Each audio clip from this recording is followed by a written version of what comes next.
What is up, everybody? Welcome to the Realness.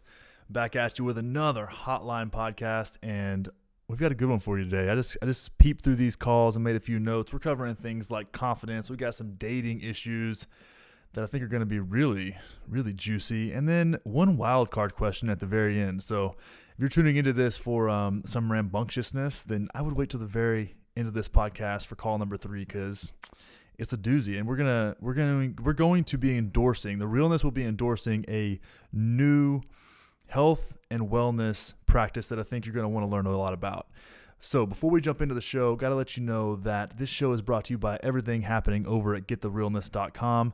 One-on-one lifestyle design program, Realness Retreats. Next retreat coming up in May. We're going to be going down to Costa Rica to experience plant medicine as a group. Realness Squad going down with Mike Salemi, who is a kettlebell expert and a general just movement expert and big-hearted guy. And then Kirsten Asher, my soul sister, my retreat partner. She is going to be bringing her embodied movement practice down there. And we're going to combine forces with my favorite retreat center that I've ever been to in a beautiful place in Costa Rica. Cannot wait to bring that to you guys. All that is over at gettherealness.com. Links are in the description. Check it out. Now I'm going to play you in with that sweet, sweet music by our friend Ross Shiflett, and then we're going to jump into this thing. Let's do it. What I wouldn't do for you. Oh, you ever wear my radio flyer? Let you take my turn on an old swinging tire for you to notice me, just for you to notice me. Oh, what I wouldn't give for you. Find if a fella ever let you down, and I'll run them all off to the edge of this town for you to notice me, just for you to notice me. Ross Shiflett, everybody. Friend of the show. And just an all-around good guy. Super talented dude. Thanks for letting me use your music, my brother. Now, let's jump into this, guys. One thing I want to cover before we get into the Hotline podcast, or really, I guess we're in the Hotline podcast now, but before we get into the Hotline calls, something I've been thinking about a lot lately. And you know, I'm in my 30s now. I'm single. I'm experiencing life, and it's been a journey. You know, I feel like when you get to your get to your 30s and you're still dating and you haven't gotten locked in, there's no kids, there's no serious long-term relationship. I feel like there's really two responses to singleness in your 30s, and that's either to feel like you're missing something or that you need to be in some way committed, or possibly, perhaps, that you feel like you want a prize. Feel like you're a squirrel that just found this big juicy nut, and you don't want to give it up. It's like, wait, hang on. I'm still young enough to kind of do what I want. I've kind of got the freedom, and I have enough self-understanding to really be who I want to be. And it's so weird. It's so weird to look at this and be like, man, if I would have gotten married at 24 like I thought I was supposed to, this whole fucking thing would be so much different. This would be a wild experience to be wifed up right now. So I think about that a lot, and I see so often the two different responses, and I can only imagine it's like to be a woman in their 30s and trying to date somebody who's their similar age, who's got this, kind of feels like they won this award or has this, kind of this squirrel with a nut mentality, and it's like, yeah, I've got this big prize of singleness and freedom, this big metaphorical nut right now, and I know you want to take part in that, but at the same time, there's this 25-year-old over here who never tells me no, who also wants some of this nut, and I can't imagine being in that situation. I feel like it's gotta be a challenge, Dating's a fucking weird, it's a weird game. It's a weird, wild game, and it's been really eye-opening to get some of these calls, especially around dating, especially from women in dating who are having these profound challenges, and things like confidence come into play in that, and communication. It's really what we're going to dive into today, and I'm stoked on it. Let's jump in here. Let's get into our first call. Hey, Connor. What's up, man? It's Chris calling from Canada. Big fan of your stuff. Love all your podcasts. Think you're a super cool dude. If you could help me out. So I think my question right now is about confidence. So growing up, I've always kind of been like the chubby dude, not super confident. And so like I've tried working out and stuff, trying to lose the weight and such, but having trouble creating that natural, authentic confidence, especially when I carry myself in my interactions with people. So when you could give me some advice at some point is how I can develop natural confidence, you know? All right, thanks, man. Bye. Chris, thanks for calling in all the way from Canada. Appreciate that. So Chris coming in here talking about been kind of the chubby guy for all of his life. And man, I resonate with that super deeply. I was that kind of that same guy growing up. I think I hit 200 pounds in like the 6th grade. I was like 6'1". I was just this huge kind of monstrosity of an adolescent, and it was cumbersome, man. And I think you end up in this really tricky spot as a kind of a fat kid. Everyone just go use that, like, fat kid is kind of what I felt like, and it's strange because you end up in this dichotomy almost. It's all you want sometimes, if you're that person, is to be smaller and to make yourself small and to fit in. And I feel like a lot of times, and from my personal experience, all I wanted was to fit in. And it was like being seen and noticed was unavoidable, but it wasn't the good kind of attention. It wasn't supportive attention. It was really almost this like negative sense of being. Like you never really quite fit in anything. Like the desks weren't big enough for you. Like it was this weird, cumbersome place to be, and all you wanted to do was be smaller. So at the same time, a lot of your personality traits become identified with trying really hard to fit in. And when you're trying to be what you think and what you project that everybody wants you to be, it never comes off as authentic, and people can feel that. And when you're not coming off and not being seen authentically, then it's really challenging to have confidence. And I think sometimes even, with this show or whatever the fuck it may be, like, I get perceived as being confident, but I still have this like inner fat kid that's just at one point seeking validation. And I feel like that's become a huge part of my own personal journey.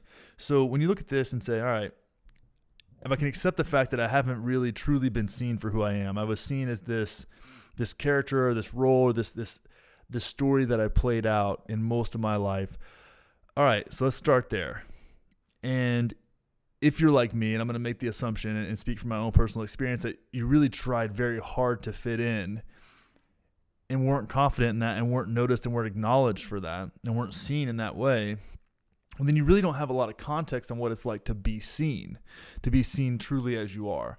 And when I work with people that are in this place of trying to understand how to bring themselves to their own lives in a confident way, well, there's a few ways we can go about this. One thing I think is really important is looking at your life and saying, what context do I have on the world because of that time in my life that I wouldn't have otherwise had? What gifts did that part of my life give me? What did that do for me? What did that allow me to bring into my way of being? I know one thing that I got from being the fat kid is that I was extremely outlandish. Like my quest for attention became something that was driven around saying the thing that most people wouldn't say, so I could be acknowledged or seen or laughed at more than laughed with.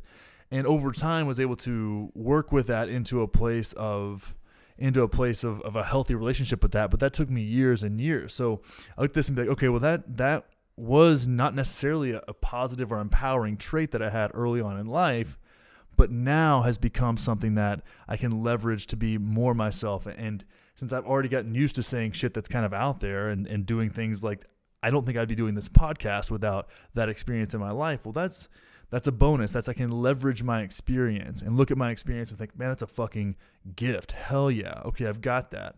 One other thing that I really feel like that part of my life helped me understand was other people. I was so driven to fit in that I observed constantly. I was like, what is going on? Why are people doing the things they are doing? And can I somehow find a way? It was like out of desperation in the beginning, but find a way to fit in with people. And because of that, I became very observant. I couldn't really talk to girls at that time in my life, so I was like super nervous, and it was really challenging. Like I've actually at like high school reunions or whatever, like apologized to girls that I had crushes on in junior high and in elementary school, because I'm sure that they were so sweet and I was just this kind of clumsy, awkward weirdo.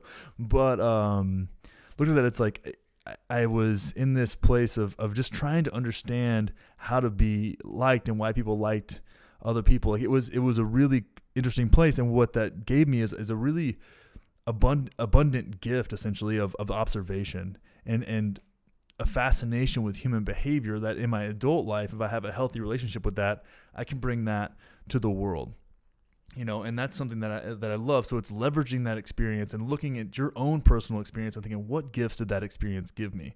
And you can become confident in those, because it's pretty straightforward, right? You look at that and say, okay, man, this thing gave me there's definitely some goodness in here. There's some nuggets in here that I can pull out and bring into my own life and consciously enroll myself in my own life experience. Fuck yeah, that's good stuff. Let's play that game.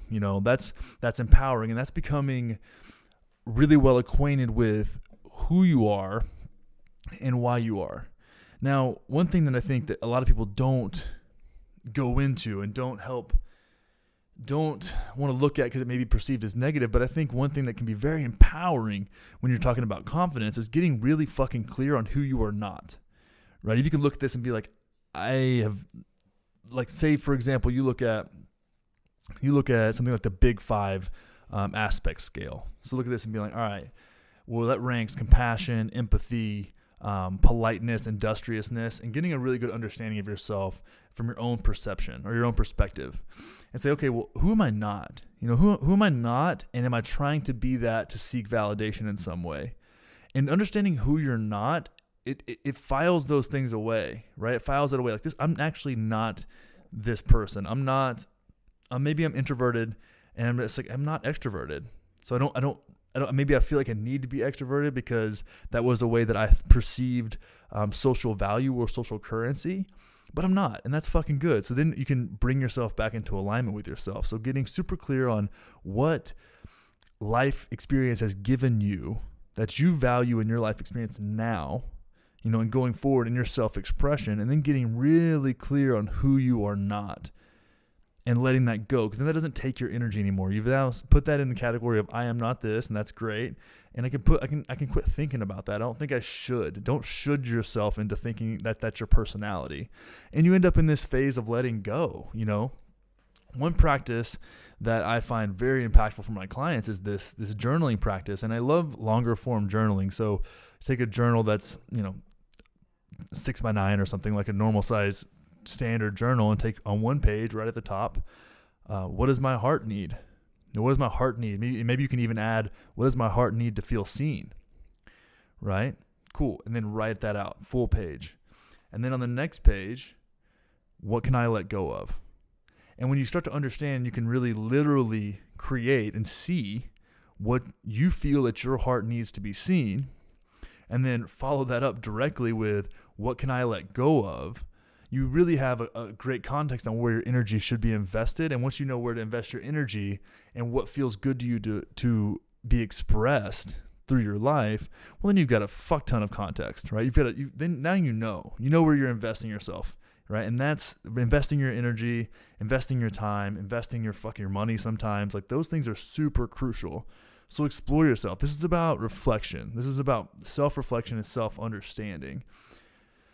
One last thing, I know I'm going on quite a fucking rant here, but one last thing that's super impactful is understanding the times that you do feel seen. So creating, what we call this in the lifestyle design program, is is straight state tracking, right? So how does it feel, like getting in your body and thinking, how does it feel to be in a conversation with a certain person, maybe at work? How does it feel to walk into work? How does it feel to walk into my gym? How does it feel to walk into a bar, right? Like really tracking where and what you feel when you're in a certain experience. So bringing awareness to the way that you react to your surroundings. And from that, you can start to see, oh, wow, I feel really full when I'm in a conversation with this person, and I feel that they're actually engaged and listening. That's something I really value about my people. I feel really engaged and a sense of purpose when I'm working on this kind of project, right? When I'm super engaged and maybe I get positive feedback or something like that. Like there's so many different things. This is so individual, but really getting present to how you feel in certain experiences with certain people in certain environments, and starting to develop intuition, because intuition takes context. And through that, you can start to feel like, okay, this is where I feel full. This is where I feel seen. This is what I can be confident in. This is what my life has given me. And you start to develop a really strong map of who you are. And that is a beautiful thing, man. So I hope that helps. I mean, that's something that I've put a lot of thought into, because man, that fucking fat kid life it's a struggle, dude. It is a struggle, and it can be a fun story, man. Once you get to the other side of it, it can be a fun story. And once you understand what you value and how you want to express yourself, fitness becomes easier, nutrition becomes easier, less conflicted, and you get rid of a lot of shoulding. You know, you let that word should go away, and you start to be who you really are. And at first it takes some work. You know, authenticity is a process. So at first it takes some work, and you start to expand your boundaries of experience and expand your boundaries of expression. And through that, you can find some really strong self-expression that's super genuine to you. So I hope that works, man. Follow up with us. Let us know how that's going. Hit that hotline again. And if you've been in this kind of situation before, you feel like you maybe have something to share, hit that hotline, guys. You know it's there for you. Let's jump into this next one. Whew, I'm going to take a breath. I just fucking went for it there. All right, next call. Hey, Connor. This is Mattie Jo calling from New York City.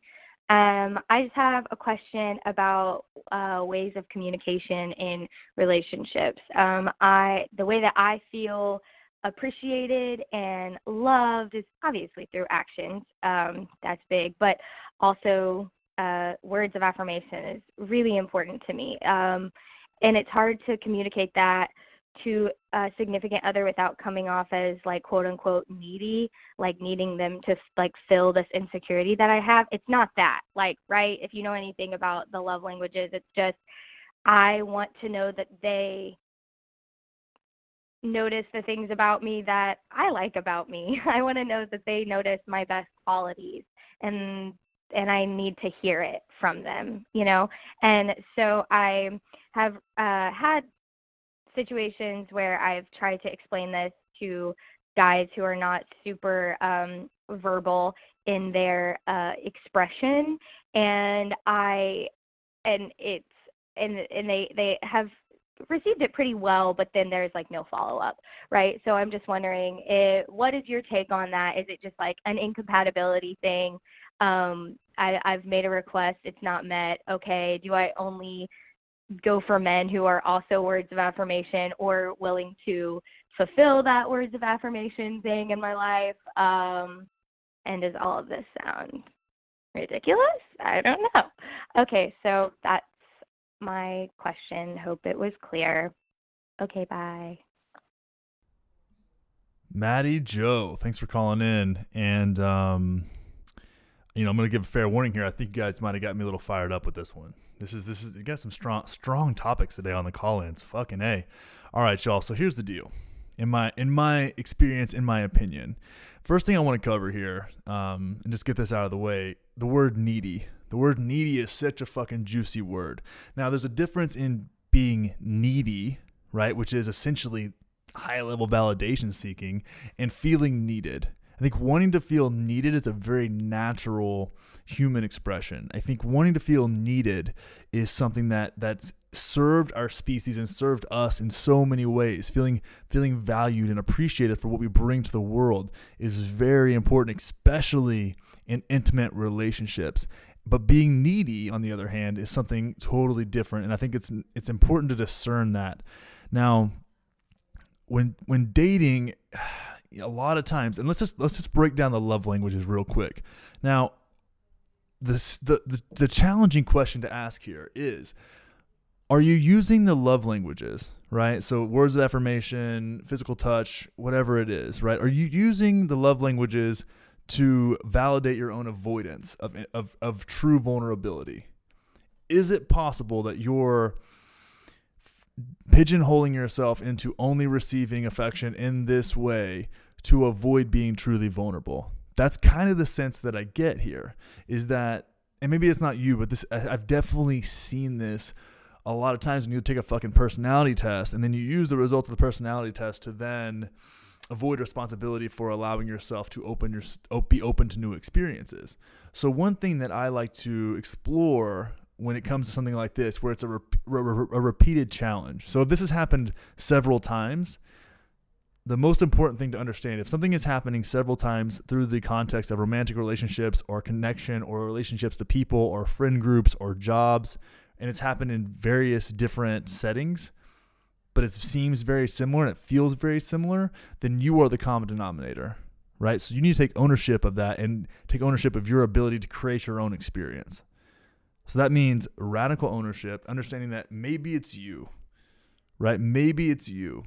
Now, if we look at this and say, okay, communication, words of affirmation are important. I think it's really of high priority to understand why words of affirmation are your love language. Let's track that down. But okay, what is it that geared me up to feel loved with words of affirmation, right? Through language, through being told that I'm special, right? Whatever it is. And that's a super crucial point. And again, coming back to what I was saying earlier, looking at this and saying, all right, am I using some superficial measure of an understanding of myself, right, to create a distance between me and taking responsibility for who I am? And that's a weird thing to look at, but you think, all right, am I validating my own avoidance? And that's the phrase that keeps coming up for me. Am I validating being avoidant here? Now, those are the kind of the cautionary tales on the front end, right? I think that a lot of times we can say, this is just the way I am, and if you don't like it, then fuck off. I think that's a relatively immature way to look at it. But if you're trying to communicate it and it's not coming through, you can say, okay, am I being avoidant?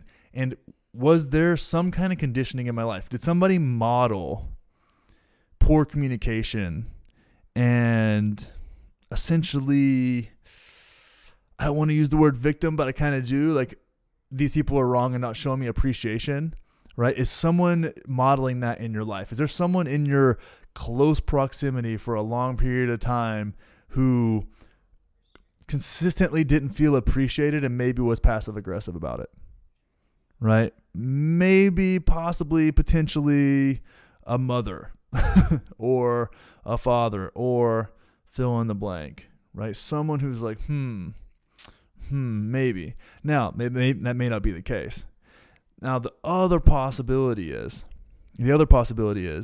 that you're creating relationships like that, again, to avoid true intimacy and true vulnerability for some reason. And that's done a lot of times by dating in the same pool, in the same area, through the same methods. If you're on a certain dating app, or if you're on some kind of style, if you're meeting people in the same way, and you got to understand that you're choosing to accept these people into your life. And maybe there's an air of self-righteousness where it's like, I need to bring someone into my life who clearly doesn't understand me so I can try to explain myself to them, and then I can feel superior because they just don't fucking get it because guys are assholes. Maybe guys are assholes, and maybe the guys you're dating are assholes, but you're choosing to date them, right? So what is that? Where is that coming from? Where is the origin story of that whole that whole way of being, and that way of bringing yourself to a relationship. Is one thing I love to do personally with my clients, like, let's check your self-righteousness, right? Let's look at this and be like, why if I was choosing to be self-righteous here, why would I be doing that? What value would that serve to me? And where would that be coming from? And how can I let go of it? Right? Again, I want to go back to the exact same fucking journaling practice, the exact same one we talked about from the earlier one. What does my heart need? And that's ask yourself. Don't ask a goddamn personality test. Don't read the fucking love languages book and be like, oh, the love languages book that's 40 pages long told me that my heart needs words of affirmation, so that's what I need. Why don't you answer that question for yourself? Like, dig into yourself and be like, what does my heart need and what can I let go of? It's like a good place to start, right? Let's check in with yourself. You have your own answers. So don't let something else tell you. And maybe it's a good place to start self-understanding with something like the love languages or something like any other, the Myers-Briggs or fill in the blank, your Enneagram or all of that stuff is a good place to start. But at the end of the day, the way that you understand yourself comes from you and comes from your own practice and your own work. So explore that for yourself. What does my heart need? What does my heart need in work? What does my heart need in partnership? What does my heart need in friendship? What does my heart need from my family? What can I let go of? Guaranteed there's something you can let go of, right? That could be a dating app. That could be my own need to maintain leverage in a relationship. I mean, my fucking walls up against being honestly vulnerable and being honest with yourself about that. Because at the end of the day, these people are being attracted into your life for some reason. And if the lesson keeps playing up, if the problem keeps playing up, that means you're not fucking learning the lesson. And a lot of times I think one thing that you can do here is get outside and then kind of what they call like pulling a geographic. Go to somewhere way different and see if the same shit happens. Go somewhere way different. Go to the travel from coast to coast, right? And see if the same shit happens. Because if the same shit happens, then you fucking know it's you, right? Because New York is kind of whatever, Go to Austin, go to Chicago, go somewhere else and just spend a little time there. See if you end up going on jump on Bumble and see what's up and go on a date and see if you have the same kind of interactions, right? Because then you got to own your perception and your projection onto the world. And that's a good way to test yourself. It's actually a fucking great way to test yourself, but getting really tapped into what your heart actually needs and opening yourself up to that, at least being vulnerable with yourself. Because if you can't be vulnerable with yourself in your own internal dialogue and your own self-exploration and your own practice, you're sure as fuck not going to be able to do that with somebody else, right? That's like Luke Skywalker at the very beginning of Star Wars, being a full Jedi. That doesn't happen automatically. You gotta explore yourself. You gotta go find your inner Yoda and figure some of this shit out. But you do it through a consistent practice, and honestly questioning yourself, which isn't super common. It's challenging to question yourself, honestly, but the practices are there. And I love that what does your heart need question, because it does open you up to that, right? Get you into your heart and out of your fucking head, because it sounds like you're being very heady about your approach to relationships. And, I was going to make a joke about getting head, but I'm just going to leave that there. I think that journaling practice would be great, and understanding if you were seeking to maintain leverage and displaying yourself in a self-righteous way, why would you be doing that, and where would you have learned that from? And gaining an understanding of that would be hella crucial for you. Get it, Mattie. I have pure faith and confidence in your ability to dive into this shit and do it for yourself. Self-help books are great. Love languages are great. But at the same time, you got the power, girl. You got it. Last one, guys. Last call. Now, before I jump into this call, I want to put a little disclaimer here. I spent a lot of time in the gym and in my life, and been into health and wellness for quite some time now. But I want to put the caveat out there that I'm not a health professional per se. I'm not a doctor. I am not a therapist. I am not a I don't know. I'm a dude that has a podcast. So take what I say here with a grain of salt. And with that being said, I'm going to fully medically endorse the following practice after this call. But I want you to really listen to this, because this is super important for your long-term health. And I think that for those of you out there that are really health driven and ready to, approach 2019, go into 2019 with some solid practices, this is going to be extremely important for you. And I usually don't bait the calls this much, but this time we're going for it. All right. So let's dive into this, guys. This is the next big thing. Hey, what's up? This is Tanner from the Southwest area. Wanted to get your thoughts, as I know you know some stuff about health and wellness and fitness. Thoughts on asshole enemas, specifically sun enemas. What I mean is when you lay on your back and let the solar energy from the sun penetrate you through your cornhole. And pooper, I've heard some guys actually really increase their vitamin D through that, and I know it's a positive thing because I listen to a lot of podcasts and whatnot. But I want to hear your take on it.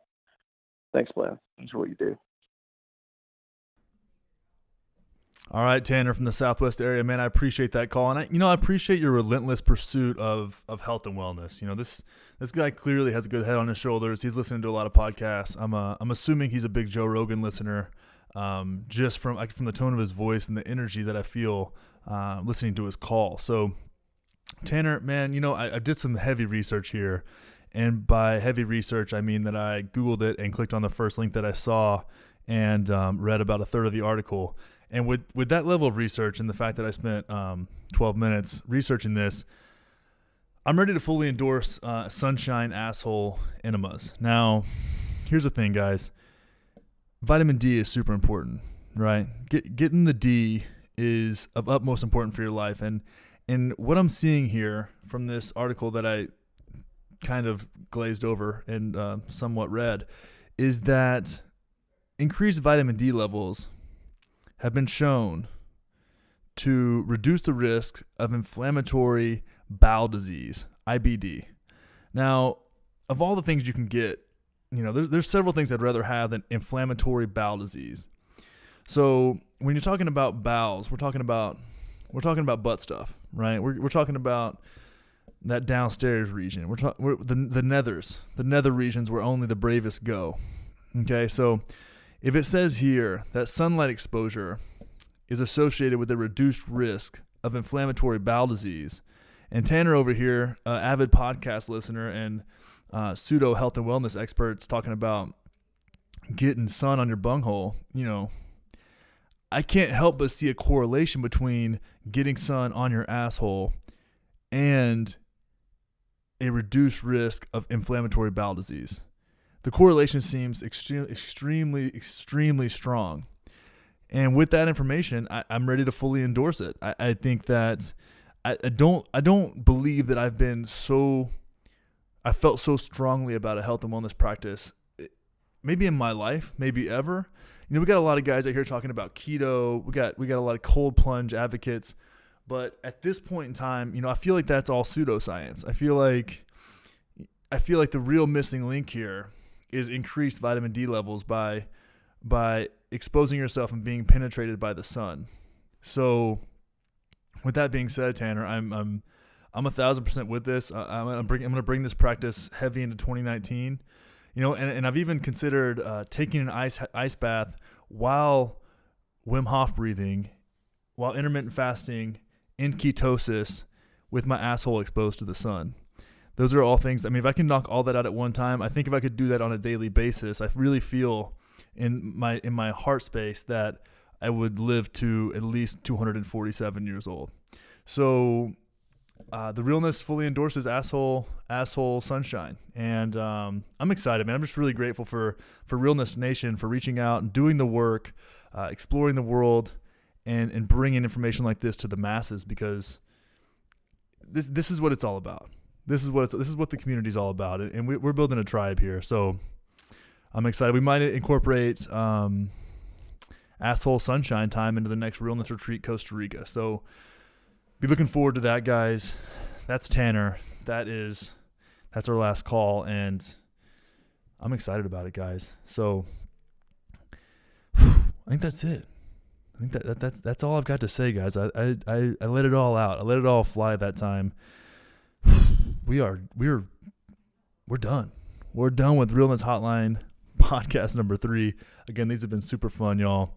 I would love to get you on the hotline. And now the best way to get on the hotline is to go to my Instagram. That's Connor Wanders, Connor with an E, Wanders with an A. Hit the call button, jump on the hotline. This is gonna be something that I actually think these are some of my favorite things to do. Of all the things that I do, I love answering listener questions. I love getting your sexy voice in the pod. And with that being said, we need more hotline calls. I'm sifting through these things. We're finding some nuggets. But if you've got a question, if you're feeling like dropping into the hotline, I would absolutely fucking love and appreciate it. Also, if you love the show, head over to iTunes, give it a 5-star review, leave some kind words. It helps out so much. We're getting some incredible guests going into 2019. I've got a bank of shows that are going to knock your socks off. They're going to get you moving. They're going to get you feeling it. All right? So, with that being said, make sure to check out gettherealness.com, and we're going to play you out with our girl, Whip Blue, and the song is called Stayed. Much love, hugs and kisses. We'll see y'all next time. Bye-bye.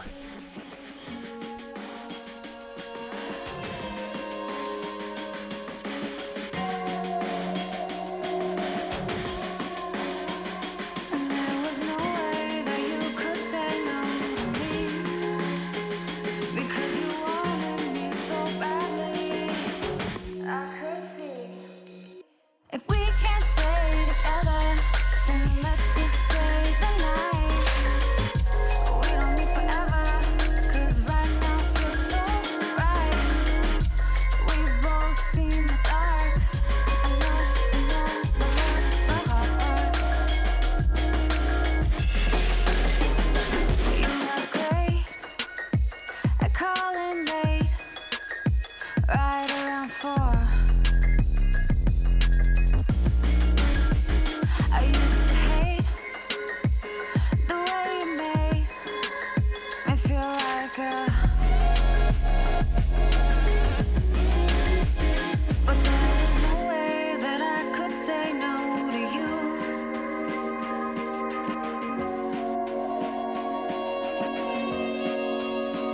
Yeah, there was no way that I could say no to you, because I wanted you so badly and you knew.